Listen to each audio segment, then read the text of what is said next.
Hello, diligent English learners, and welcome to another deep dive into an IELTS Writing Task 2 question. This one is from Academy Cambridge IELTS number 18, Test 4. The question is, in many countries, people are now living longer than ever before. Some people say an aging population creates problems for governments. Other people think there are benefits if society has more elderly people. To what extent do the advantages of having an aging population outweigh the disadvantages? Let's go through some of the academic, formal, topic-related words, phrases, and collocations to answer this question for both sides of it, the advantages and the disadvantages. Meaning you can get some ideas as well to answer this question. You can download the PDF of today's session on the link in the description.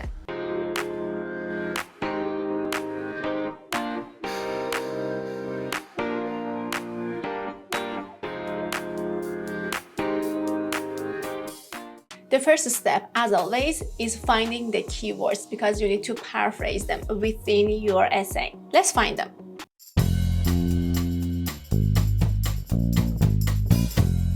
The first group of keywords is living longer than ever before, aging, and problems for governments, benefits, and then the question itself, advantages outweigh the disadvantages.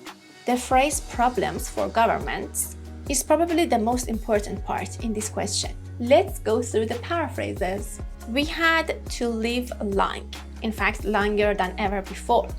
Alternatively, you can use lifespan, life expectancy, and lifetime. We want to check these green words later. For aging population, you can write elderly people, or the elderly or the aged, senior citizens or just seniors, and individuals in their advanced years or in their advanced age. Also, you can write people of mature years or, for example, individuals of mature years. Lifespan is the time that somebody is alive, and life expectancy is the time that somebody is expected to live. Aging has two dictations. You can use both, with E after G or without it. And this word should be used only before noun. Pay attention to that. The elderly or the aged are the plural nouns. So you need to use a plural verb after them. For speaking, however, if you ever wanted to use this, you need to say aged, not aged.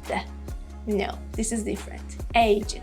And senior citizens together or just seniors mean those people who are over 60 years old or who is just retired. Make sure you're going to use these phrases with these formats. So somebody in their advanced years, keep the format to have the correct collocation. And likewise for the rest. For advantages or benefits versus disadvantages, you have a lot of options. Let's see them. You can say upside, the other side, the downside. You can say positives versus negatives, or positive points versus negative points, merits versus demerits. And for disadvantages, we have drawbacks, which does not have a certain partner for the advantage part. Again, like that.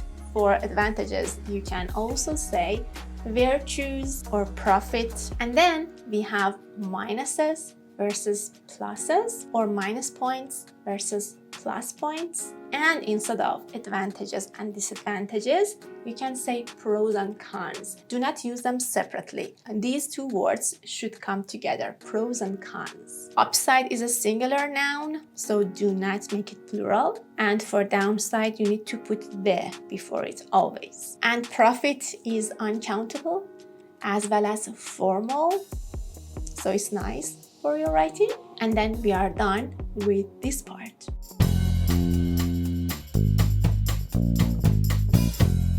Let's look at the advantages. For advantages of having an aging population, you can talk about or write about intergenerational interaction from two aspects.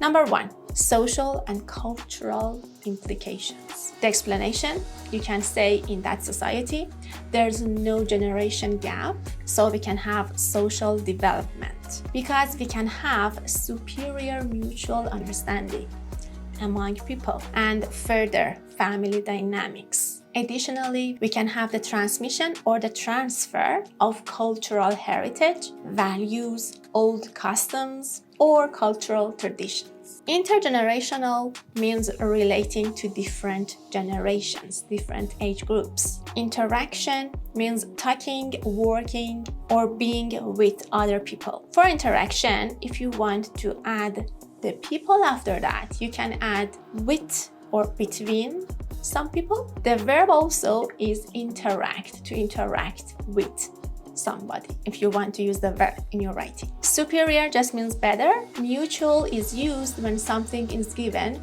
to each other. Further is just a nicer way of saying more. Dynamics, that's a nice one. It's a plural word and means the way people react or behave towards each other. You can use either transmission or transfer with the same meaning. Both mean sending one thing from one person to another or from one place to another. And then after that, you can use all of these options: cultural heritage, or just, for example, values, or the other ones. Heritage is an academic word here. It's either singular or uncountable, so do not put S after that. Do not make it plural. Means of a country or society. For example, here, cultural heritage means the culture of a society or country. The second aspect of intergenerational interaction, you can talk about their wisdom or experience. They have become well experienced and well-rounded, and they have accumulated knowledge, which is invaluable for younger generations because they have had the ample time to become experts or specialists in their fields. As a result, they can be mentors, guides, or supervisors. What's more, they can make a contribution to policy-making and decision-making processes. So we can have overall development or progress of society. Well-rounded means having experience in a range of ideas. Accumulate means to collect a lot of something over a long period of time, which is perfect for this sentence. Invaluable just means very useful. Ample means more than enough. For time, this is a collocation. Mentor, who gives somebody advice or help. Supervisor, who watches somebody to ensure that everything's correct. The nouns for these words, if you want to use in your writing, are mentorship, guidance, and supervision. Contribute is the verb. You need to add to after that to mention the activity, just like the noun. And contributor is the person. Again, contributor to a kind of activity or a campaign, for example. In your speaking, just watch the pronunciation. The noun is contribution, the verb is contribute, and the person doing that is contributor. Let's go through the disadvantages.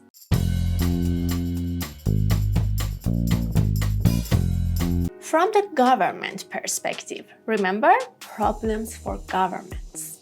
So economy is quite related. Yeah, you can express this idea. The economy is probably burdened. How?